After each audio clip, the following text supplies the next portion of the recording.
guys, perkenalkan nama saya Suci Syafitri. Dan saya Anggun Juliana Mastura, Kami dari Pendidikan Bahasa dan Sastra Indonesia. Universitas Jambi.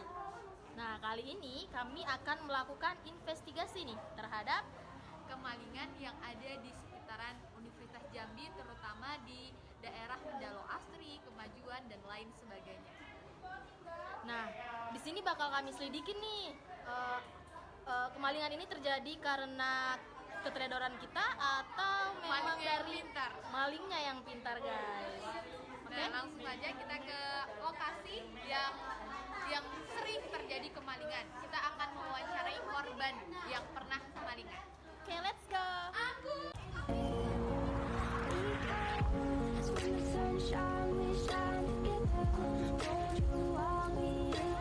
Nah, udahlah.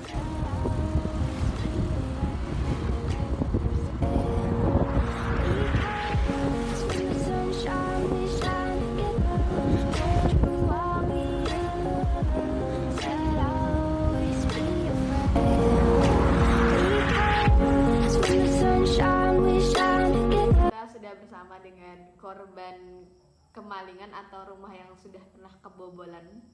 Nah, di sini kami bersama Mbak S. Nah, Mbak S boleh diceritakan kronologi kebobolan rumahnya atau kontrakannya bagaimana? Iya, makasih. Waktu itu pulang dari kampus ya, karena saya mahasiswa. Pulang, terus saya nggak menyadari awalnya karena pintu depan masih terkunci dengan rapi. Tapi setelah saya buka pintu, saya melihat banyak bercak bekas sepatu di lantai lantai ruang tamu. Terus saya mengecek ke kamar, kenapa banyak bekas kaki, bekas sepatu orang juga, terus lemari udah acak-acakan. Saya belum menyadari kalau di situ laptop saya hilang. Terus saya ikutilah bekas jejak kaki itu, ternyata mengarah ke belakang, dan saya sadari waktu di dapur saya itu udah dijebol orang, itu jadi terbuka. Itu kebetulan dapur itu kan terbuat dari seng tuh. Itu sudah terbuka, dan dari situ saya baru menyadari. Terus saya cek lagi, ternyata barang saya ada yang hilang, dan itu laptop. Kemudian saya cek juga kamar teman saya yang ada di sebelah kamar saya, ternyata sama posisinya, berantakan, dan laptopnya juga tidak ada. Oh, jadi bisa dijelaskan apa aja Mbak yang hilang selain laptop? Ya, cuman laptop dan laptop saya dan laptop teman saya, tapi itu ya lumayan berharga sekali. Sudah dicoba untuk dilacak siapa yang mengambil? Sempat dilacak tapi hilang, cuman sampai di depan lorong rumah saya itu. Setelah itu tidak ada jejaknya lagi. Oh, jadi kebobolannya itu lewat dapur belakang yang terbuat dari seng. Iya, Nah, kebetulan pintu tengah yang penghubung dapur dengan ruang tamu itu tidak dikunci. Kebetulan sekali tidak dikunci. biasanya dikunci Mbak? Biasanya dikunci. Keluar ke depan, istilahnya ke warung aja dikunci. Itu kemarin entah kenapa nggak dikunci. Untuk pintu kamarnya dikunci juga Mbak? Nggak ada yang dikunci juga. Oh. Mungkin ini bentuk keteledoran kami semua. Oh. Selain itu apakah ada kejadian lain Mbak? Setelah kejadian kemalingan itu ada, yaitu pertama tuh waktu jarak sebulan dari kejadian kemalingan itu ada ini modus fogging.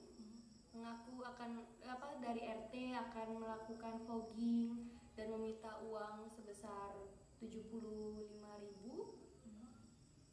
Tapi ternyata itu hanya modus dan uangnya dilarikan, tidak ada fogging setelah itu.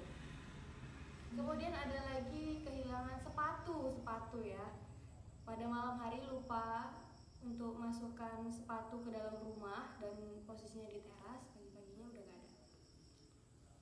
Oh, jadi kemalingan yang Mbak alamin ini rata-rata karena keteledoran diri sendiri dan kurang waspada Mbak ya? Iya, benar sekali. Oh, jadi pelajaran yang bisa diambil apa Mbak? Jangan teledor. Oh, jangan teledor. Oke Mbak, terima kasih Mbak ya. Setengah. Kemarin tuh ini seng baru, karena ini baru dibeliin kemarin tuh kayak ada kayunya di sini, jadi bisa nampak gitu, lihat dari sini. Bisa diintip Ngebuka, ya? bisa ngebuka.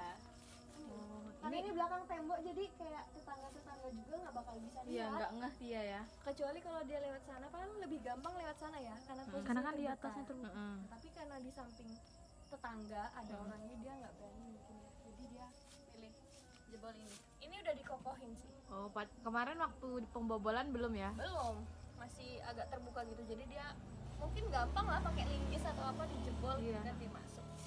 Jadi kejadiannya tuh hari apa itu kira-kira? Itu hari Rabu, seminggu sebelum puasa, Seminggu sebelum puasa sekitar jam? sekitar jam 12. Itu Jam baru 12. ditinggal kuliah jam 10, jam 12 pulang udah nggak ada. Jadi posisinya cuma 2 jam. 2 jam. 2 jam untuk mengeksekusi. Ya. Oke Ibu, mohon waktunya. Saya ingin bertanya, bagaimana nih tanggapan Ibu terkait seringnya terjadi pembobolan atau kemalingan yang terjadi di perumahan-perumahan yang menimpa terutama mahasiswa?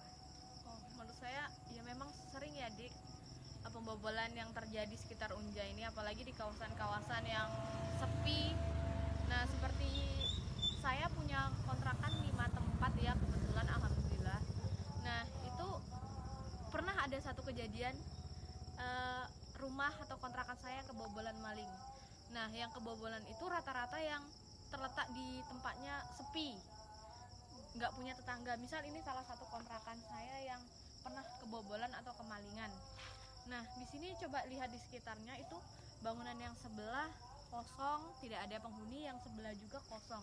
Nah, jadi mungkin karena sepi jadinya maling itu merasa bebas leluasa begitu.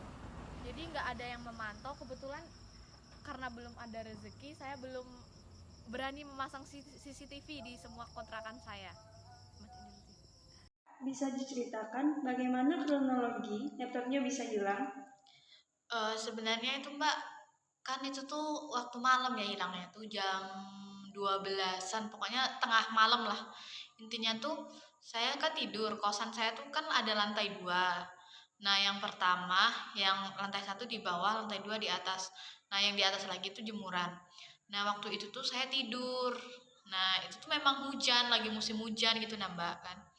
Nah, lagi musim hujan, ya karena di kosan saya tuh memang terkenal aman gitu nah, karena memang penjagaannya. Maksudnya tuh jarang ada kemalingan karena ada penunggu kosnya juga kan. Nah, cuman malam itu tuh entah kenapa, mungkin karena kecapean ya Mbak, saya tuh tidur, lupa ngunci kamar kos. Nah, lupa ngunci kamar intinya. Nah, saya tidur karena kecapean banyak tugas kan. Saya tuh tidur, melihat bayangan lewat di jendela saya tuh ada sejeleretan gitu nah Mbak. Nah, saya kira siapalah ya, mungkin saya ngigo gitu kan. Nah, saya tidur, tahu-tahu jam jam 2 itu saya kebangun. Loh, kok pintu kamar kos saya kok terbuka. Nah, padahal tadinya saya tutup, cuman saya lupa nguncinya memang Mbak. Nah, di atas itu posisinya tuh cuman sekitar 5 kamar dan yang ada orangnya itu baru 2, yang 3-nya itu kayaknya nginep di tempat kawannya Mbak. Nah, sekali saya terbangun, loh, kok lampu kamar saya hidup, padahal awalnya mati Mbak. Sekali saya cek barang saya, ternyata laptop saya nggak ada. Nah, dari situlah Mbak kan panik semua penghuni kos itu kan. Nah, pagi-paginya saya nelponlah bapak kos, pemilik kos. Pemilik kosnya tuh kebetulan dosen di Unja. Nah, dosen di Unja. Nah, pagi-pagi bapak itu langsung ke situlah. Dia panik gitu kan, dia langsung nelpon polisi. Kita tahu kalau kosan itu memang aman karena dijaga, penjaganya tuh memang tidur di situ satu keluarga gitu. Nah, kok bisa-bisanya hilang? Jadi bapak kos itu juga heran lah. Karena kosan itu lagi dalam proses pembangunan, mau bangun lagi kos-kosan di lahan yang sama itu kan. Nah, jadinya bingung juga bapak kos itu. Jadi bapak kos itu mungkin setengah panik, setengah takut nanti nama kosannya jadi gimana gitu kan. Nah, itu juga ada HP kamar kos lain yang hilang di lantai bawah kalau nggak salah. Dan kebetulan kosan itu belum dipasang CCTV pada saat itu. Nah, waktu bapak kos itu datang, bapak kos itu menghubungin polisi. Polisinya datanglah ke situ kan, meriksa TKP karena nggak ada CCTV, jadinya cuman ala kadarnya lah gitu kan. Nah cuman karena bantuan CCTV dari tempat-tempat lain di sekitar, akhirnya terungkap siapa yang mengambil laptop itu, dan yang mengambil itu tukang yang lagi membangun kos-kosan di sana. Soalnya di sana kalau bukan orang dalam sulit untuk masuk ke kosan itu. Jadi kemungkinan besar kos-kosan yang sering kehilangan itu ya yang ngambil tuh tahu seluk-beluk tentang kos-kosan itu. Mungkin segitu Mbak kronologinya. Dari beberapa investigasi yang kami lakukan, rata-rata faktor kemalingan dipengaruhi oleh kecerobohan dari diri mereka masing-masing. Seperti lupa mengunci setang kendaraan, lupa mengunci pintu kos, dan lupa mengunci pintu kamar. Nah, untuk itu kita harus bisa mengantisipasi tindakan ceroboh seperti itu. Nah, di sini ada 9 cara untuk mencegah pencuri membobol kontrakan atau kosan kita. Yang pertama tentunya pada saat kita ada di rumah, kita harus berjaga-jaga. Yang kedua, jangan lupa mengunci pintu dan jendela rumah. Yang ketiga, amankan garansi. Garansi tempat untuk menyimpan kendaraan kita. Yang selanjutnya, jangan pamer. Jika Anda mempunyai barang berharga, jangan dipamer-pamerkan kepada teman terdekat atau kerabat. Selanjutnya, jangan beritahu tempat Anda menyembunyikan kunci dan lain sebagainya.